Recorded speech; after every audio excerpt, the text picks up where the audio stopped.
Tired of your pocket option trades feeling like they're happening in a different dimension? Let's fix that. First, log into your pocket option account. Once you're in, look for the profile icon.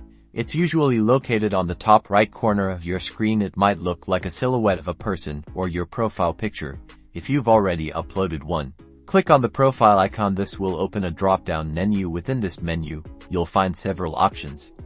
We're looking for settings, so find it and give it a click. The settings page will load, presenting you with different configuration options on the left-hand side or top, depending on your screen size. You'll see a menu with categories like General, Security, and, crucially, Time Zone. Click on Time Zone. You will now see a drop-down menu labeled Time Zone. This menu contains a comprehensive list of time zones from around the globe. Scroll through or use the search bar within the drop-down to find your specific time zone. Once you've located your time zone, select it. The platform will automatically update to reflect your chosen setting.